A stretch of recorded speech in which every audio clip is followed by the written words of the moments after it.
And the world celebrated Christmas. Festive lights had been put up to celebrate the festivities. But for those living in Gaza, there seems to be no respite as the war continues to rage in West Asia, killing thousands. In the latest, Israeli Prime Minister Benjamin Netanyahu says that Israel will not succeed in freeing the remaining hostages held in Gaza without applying military pressure, while also adding that Israel will not stop its war against Hamas until victory. אני שומע מבני המשפחות של הנופלים אמיצי הלב, ובכן לכם, לוחמי צה"ל, ולכם המשפחות הדואבות וקרובי החטופים, אני אומר גם מעל הבמה הזאת, אנחנו לא עוצרים ולא נעצור עד לניצחון, כי אין לנו ארץ אחרת ואין לנו דרך אחרת. But hostages' family members who were in the chamber looking down on the Israeli Prime Minister holding posters of their relatives interrupted Netanyahu's address. ודברים דומים לחצי שנה.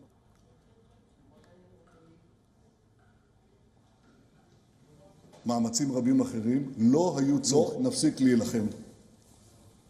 חטיבה. אלוף משנה סדיר.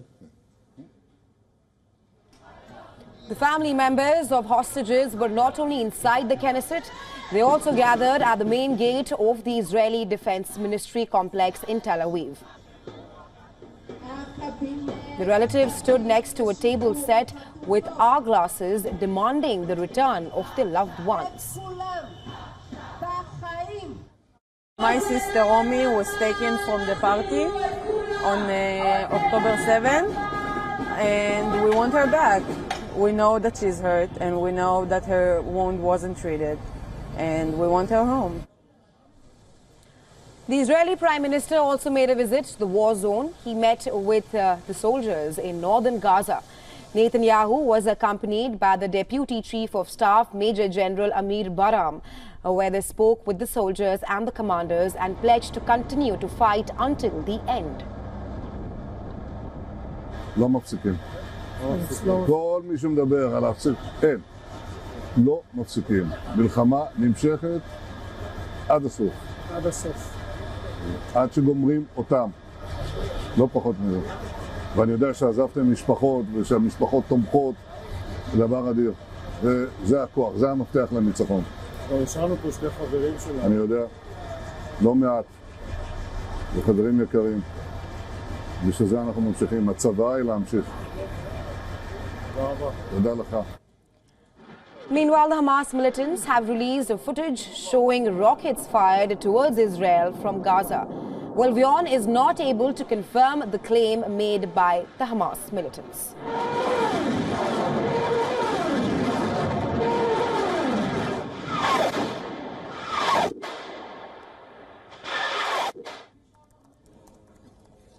But Israeli strikes in central Gaza killed at least 70 people, including women and children. And this is according to Hamas Health Ministry.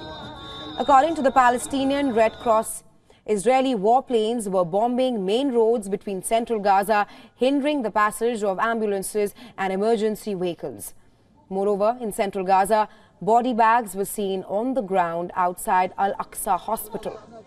A senior official from the World Health Organization also visited the hospital.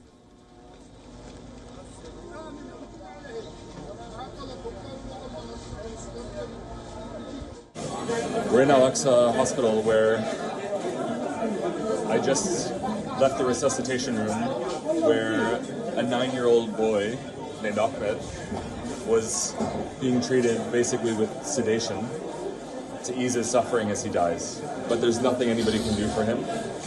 Like so many cases here, there isn't capacity to manage complex neurological cases, complex trauma cases. The operating theaters are working 24 hours a day. The emergency room is far, far beyond its basic capacity. While an Israeli airstrike in Khan Yunis in southern Gaza killed 23, bringing total Palestinian fatalities overnight to more than 100. On your screens right now, you can see injured Gazans being rushed to the hospitals after strikes in Khan Yunis. In the aftermath of the Israeli strikes, Palestinians, they were going through the rubble from the bombings as they mourned the dead.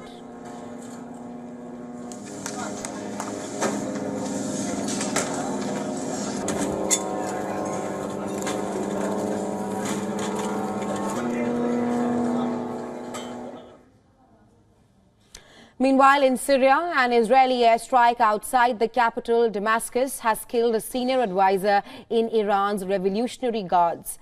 This is according to 3 security sources and Iranian state media.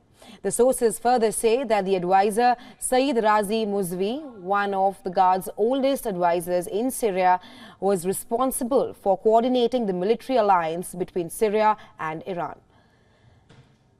After the killing of one of the Guards' oldest advisors in Syria, Iran's President Ebrahim Raisi has promised that Israel will certainly pay for the killing in Syria. In a statement, Raisi said, and I'm quoting him here, "Without a doubt, this action is another sign of frustration, helplessness of the Zionist regime." On the other hand, Israel's Defense Minister Yoav Gallant has issued a warning to Hezbollah while holding a situation assessment in the IDF's Northern Command. Gallant said that Hezbollah looks at what is happening in Gaza and it understands very well what Israel did in Gaza can also be done in Beirut.